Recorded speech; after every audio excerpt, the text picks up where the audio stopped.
mbote lisusu bandeko balandi ya tokomo wapi na kosala émission oyo esenge kozala makasi te ekozala pe mingi te parce que nazo sala émission oyo na ko rendre hommage directement na mwana somi ekolo Congo ndeko na biso syndicat dokolo ressortissant ya Congo central lelo ndeko na syndicat aza moto atelemaki na mboka Congo alobi ba congolais ba congomani ba ko souffrir mingi pona nini peuple na nga bandeko na nga ba ko souffrir boyi nga na misolo na tikali na makaniso papa na nga lakisaka ngai ko créer ba compagnie ko créer entreprise dans monde nga na ko tika peuple na souffrir boyi te nazo aider to yebi ke tan ba congolais ba reflète ba congolais na Angola ba congolais ba zanga ba Lunda Nord ba parti par la ndeko wana atira ba moyen na ye to yebi ba piodi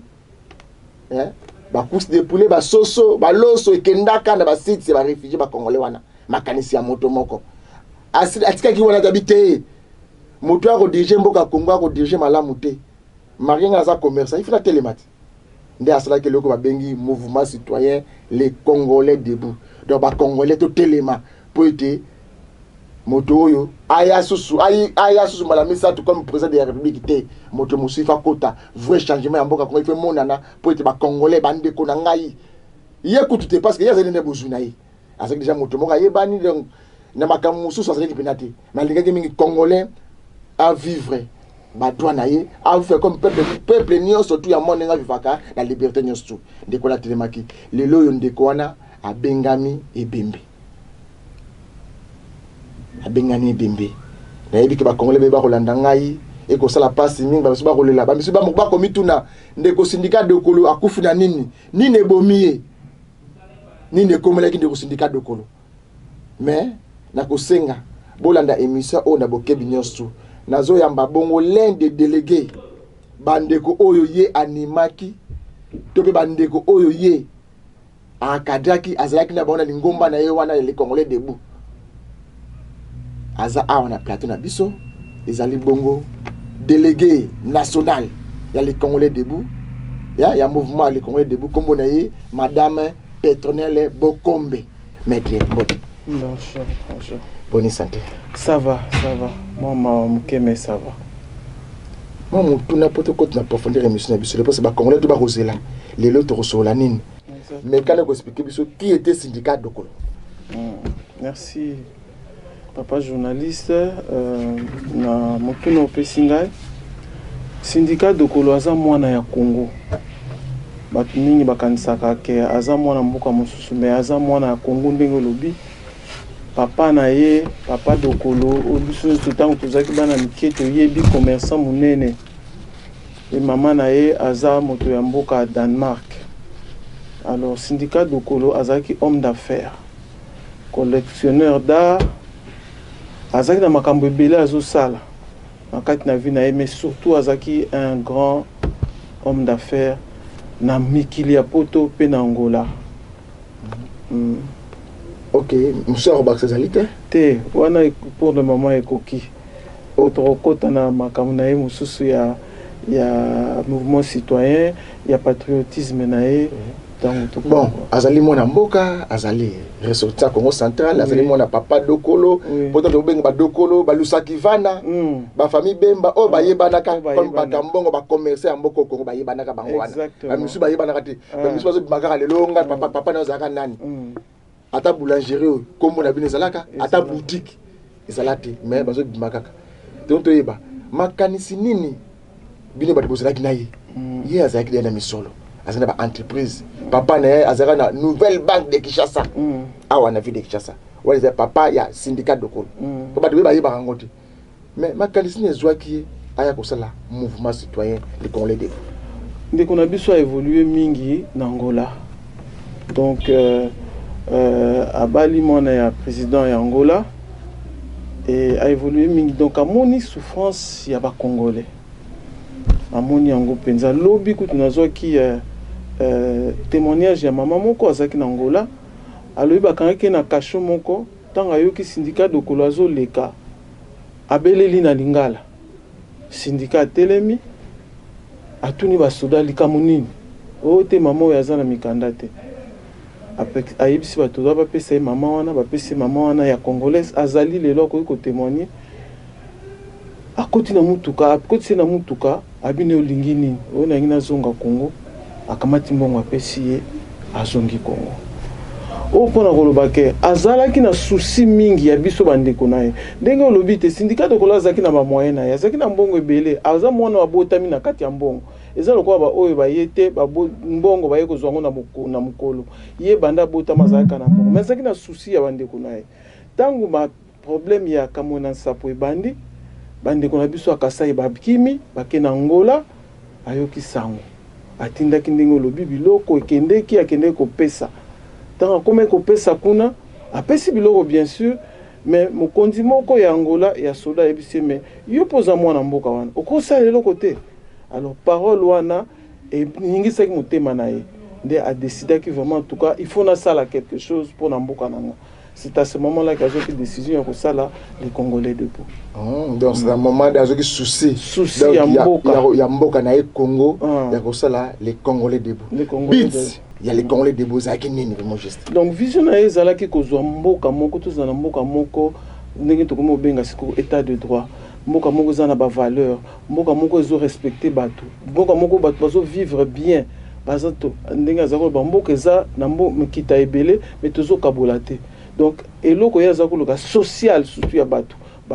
C'est ça la vision du syndicat de Kolo. Ah ouais, tu le baki, bandeko syndicat de Kolo. Batambola que bandeko Moïse Katumbi connaît avec la porte dans lobbying. Passe pour comme les Congolais. Pour être Joseph Kabila azonga les sous-soutis. Nenga bandeko diriger mboka oma. Mais faites la vérité. Ndeko wana na ba marche ba CLC, ou ba catholique ba bandeko bimana nzela. Na si bandeko ti ba olanda biso ba image e bomona ka Kingabwa ya Saint Musée policier robot la moto chombo robot de misolo ils ont une organisation il y a les Congolais debout hein image bomona celle-ci wana parmi bato ba tia makanisi idée ko sensibiliser bana mboka Congo idée on est butande idée bana ndenge il est comme ça mais azana pour ça donc pas si donc au monde syndicat de Kolazaki penza congolais donc ezate congolais parce que aza métis pour maman aza mundele te azaki penza congolais en lui-même africain totalement parce que abotami na papa oyo ayebaki ba valeur ya biso bato mwindu ye akoli mingi pemena papa na ye oyo inculqué ye bolingo ya mboka bolingo ya ba africain. Alors, il fallait qu'elle réagir. Et ndenge toloba toujours syndicat de Kolo atia mayele nae, atia énergie nae, atia mbongo nae pour que makambo ya troisième mandat ekokisamate.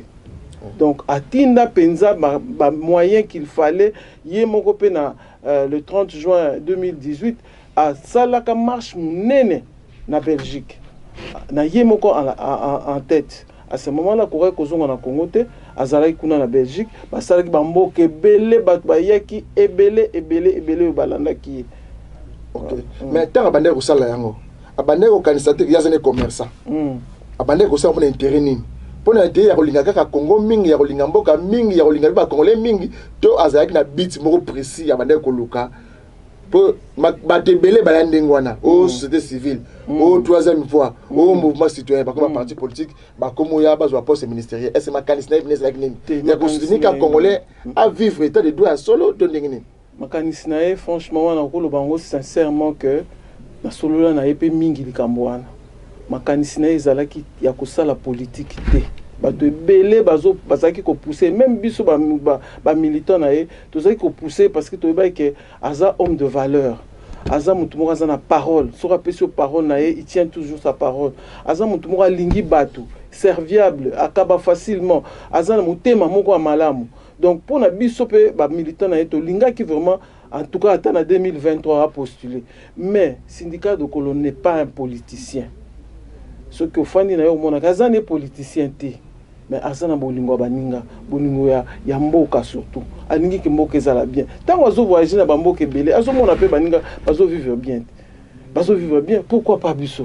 Donc c'était ça sa vision ezaki na arrière pensée mon côté oya kokaki ko azana na mutu na banana mouvement citoyen na après na comme un parti politique non pas du tout pas du tout, parce que tout ça qui avant tout ça la congrès na biso ça qui ba évaluation il y a un mouvement bato mingi en tout cas tant que ba document bato atindela biso ezali kaka akomisa ngo parti politique, mais il a refusé. OK, maman tonto ye parce qu'il a refusé. OK, syndicat de la sala qui par na ye le oyo azana 2 mètres. Donc il y en a ba bande konanga vanité de vanité, tout est vanité. Mokela nzambe bato tanango tolote il va mwana mboka Frank Diongo Chamba président MLP. Nini oyo ekomela ki de syndicat de groupe lelo to bengaye moyi. Mais kana ko expliquer ba Congomani parce que bande ko bele bazo ko imaginer makataka biso na Congo.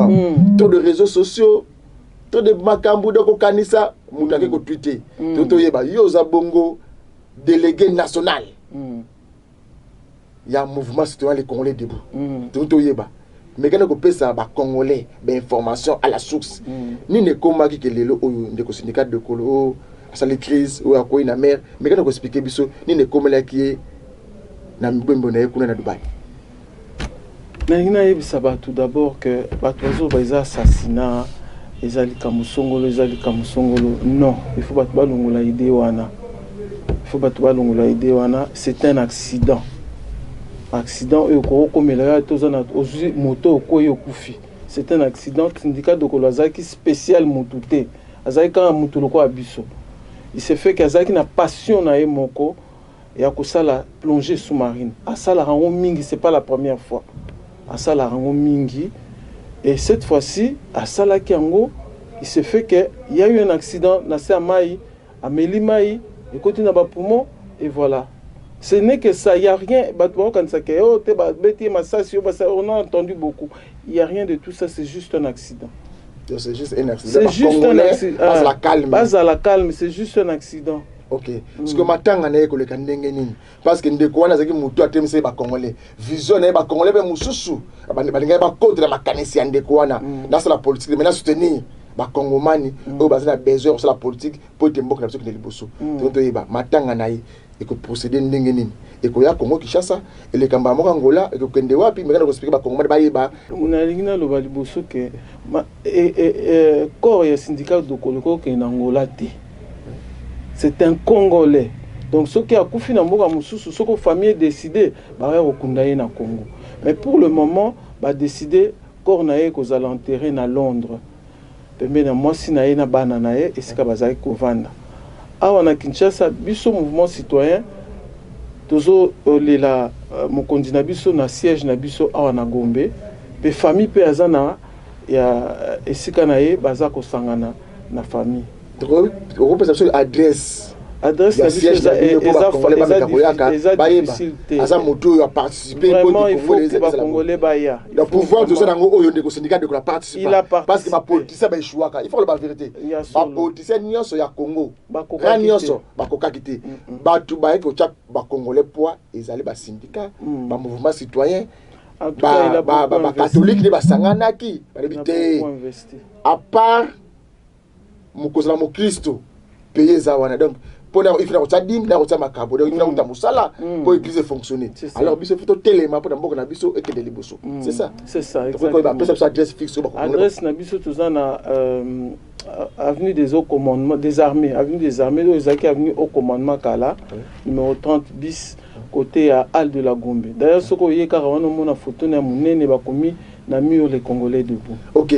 Yesu ko atiki biso olobi ke ba ko se ba famille so ba makanisa ba ko tika ba kundai ba auto makanisa bien olobi asuka ba kundai kuna na Londres as a place mona bana na mwasi na ye. OK ba Congolais ba yoki mais ndeko syndicat ki les Congolais debout etika la maboka nani et ke ikaka boye lokola mai e kondana to bine ba botikali la vision na makanisi ya ndeko wana.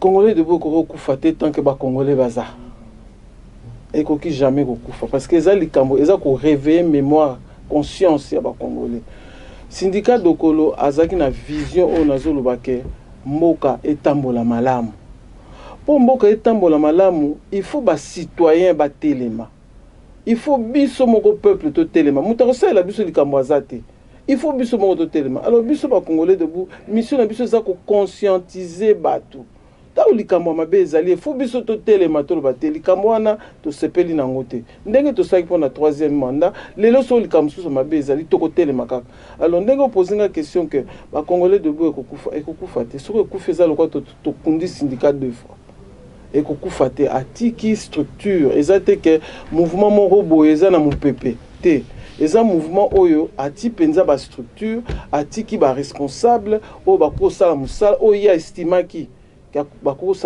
parce que déjà de son vivant syndicat de Kolazo le bat toujours je veux prendre ma retraite na rotika bino bo continuer musala ngana rozala en retrait donc ce que le bagage en retrait c'est que bateau ya sali confiance aibike ba continuer na mouvement to ko continuer OK bande ko bolanda biso moni mwana mboka syndicat de Kolo moni mission lelo to ko sala ngona moi tomoko ya C parce que Congo central tu es que syndicat de Kolo a remplacé ba Kipa Vita incarnation c'est-à-dire que bon syndicat de Kolo le lo atiki biso na condition atiki biso bande reneso Congo central banda kuna na Mwanda oyeti na Kasangulu boye ba ke bo perdre l'un des piliers o atombola ki kombo mongongo na ye apesa ki Congo central les sengo maman est-ce que syndicat de Kolo yango a format ki pe batu ya solo o bazaki na vision na ye il y a la politique mais il y a servir mboka autrement pour te mboka kende liboso oui biso tozali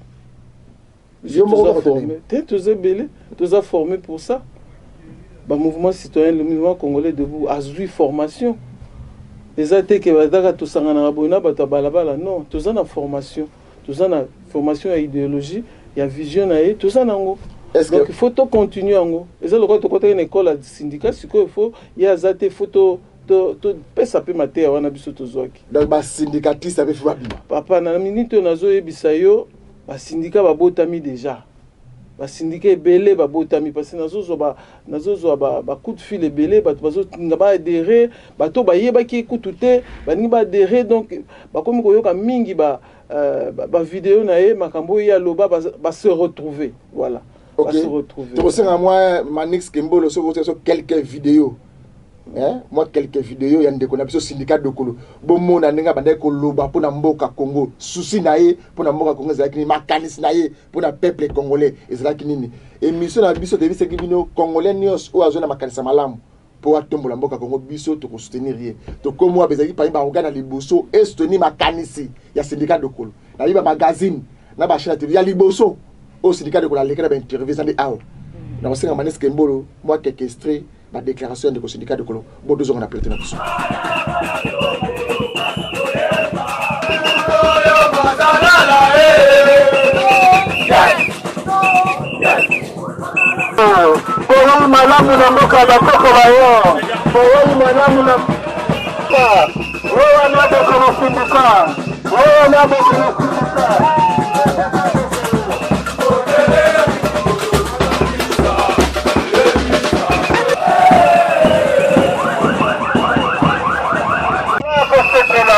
Bamba kofi mukabo kolo anyakina korona ya majamu akakushakura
Je vais parler un peu en français.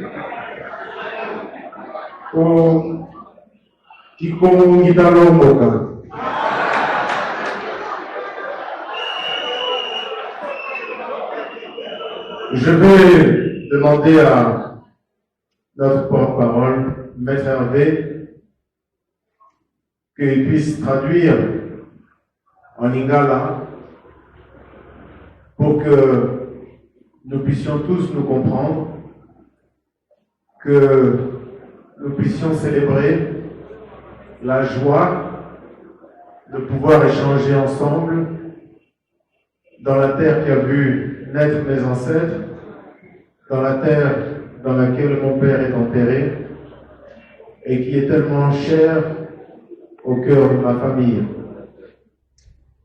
Alors aujourd'hui, c'est le jour de la rencontre, c'est le jour de la joie, c'est le jour de la célébration. Manzangungu, c'est l'endroit au Congo que je peux appeler chez moi. Et donc depuis 4 ans que j'étais à l'étranger, mon premier voyage, j'ai décidé de réserver la priorité à mes camarades, mes frères, mes sœurs, les Congolais debout, de chez moi, de Mazangungu et du Congo central. Nous ne sommes pas là pour commenter l'actualité politique. Nous ne sommes pas là nous ne sommes pas des journalistes. Nous ne sommes pas des chroniqueurs. Nous sommes là pour travailler avec la population et nous sommes là pour nous engager dans des combats citoyens. Mais il est clair que partout où les droits des citoyens sont violés, partout où les libertés des citoyens sont confisquées, partout où la dignité des Congolais ou d'un Congolais est mise en danger, c'est là l'endroit où vous trouverez un Congolais debout pour défendre la dignité des autres et pour lutter pour ses droits. Et moi, en tant que Congolais debout, que ce soit dans le cas emblématique que vous avez cité, comme dans tous les autres cas, je me tiens également debout pour défendre ses droits.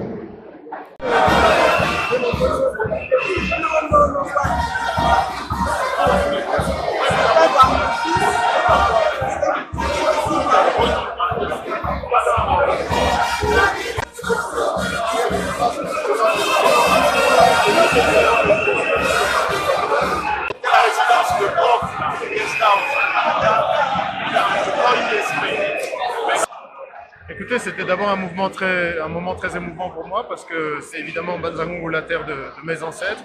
Et puis vous savez que c'est une ville dans laquelle on a eu un énorme soutien au niveau des Congolais debout à un moment où c'était dur d'être un Congolais debout.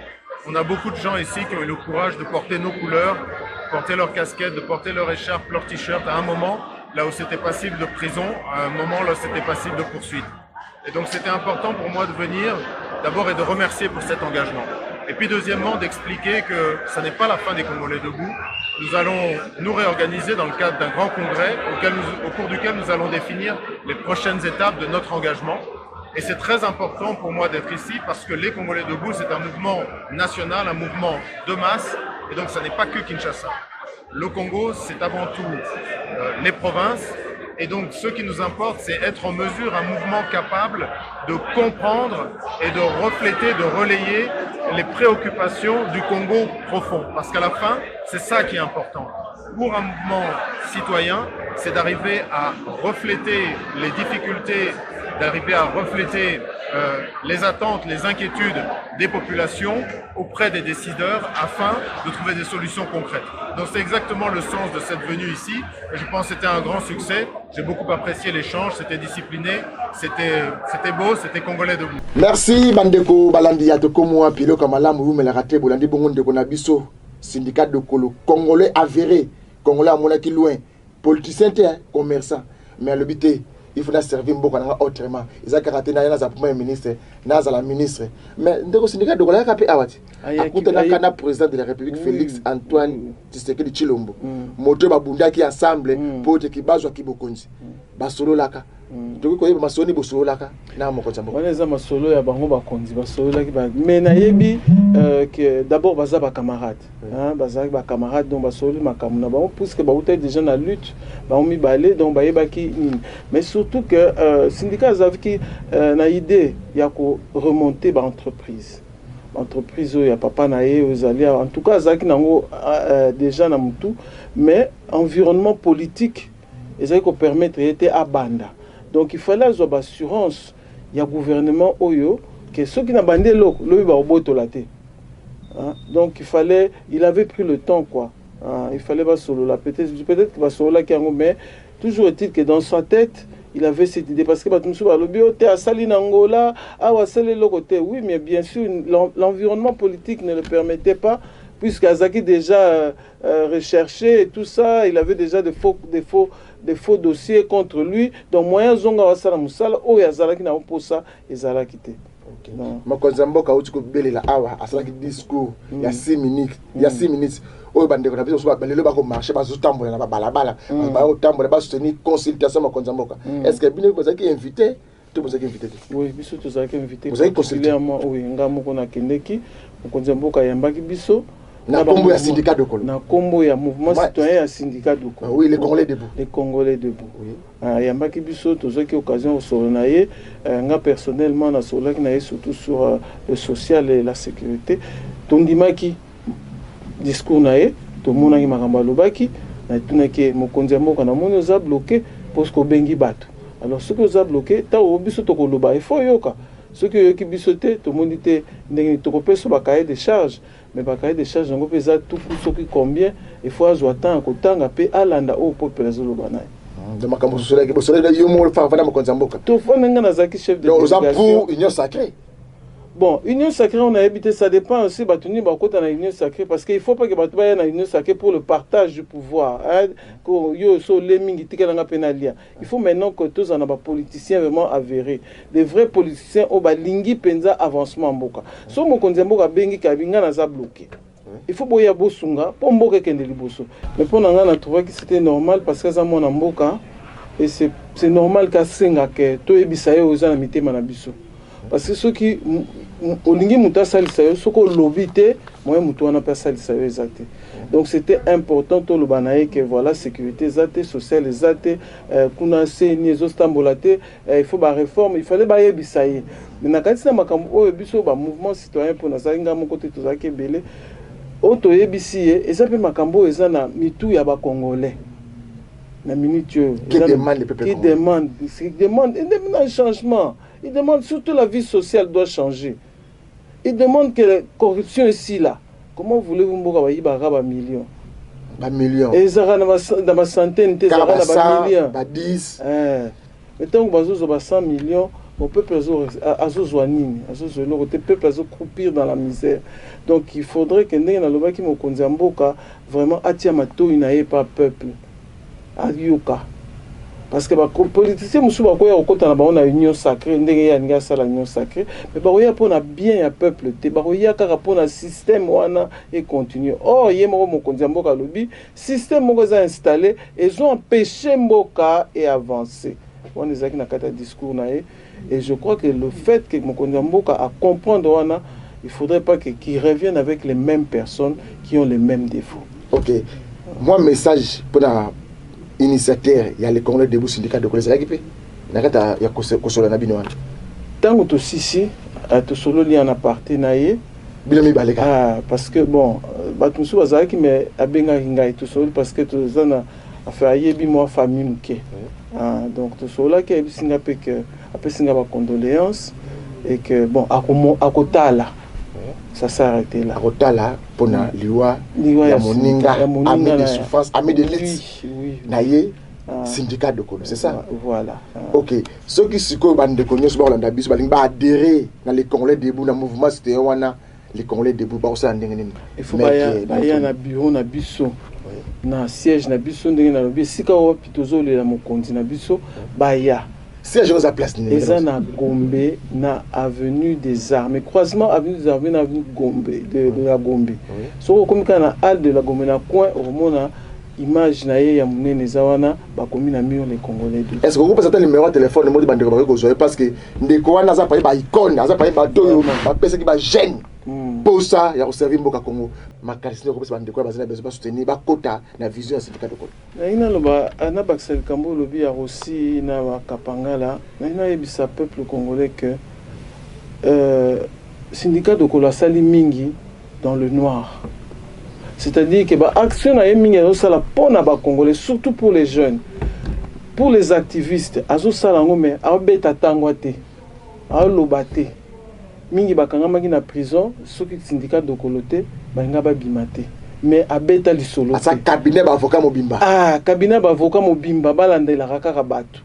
Ata tangwa yake akondeke pas na famille aussi, tokendeki na ya atala ki ba famille bazaki éprouvé.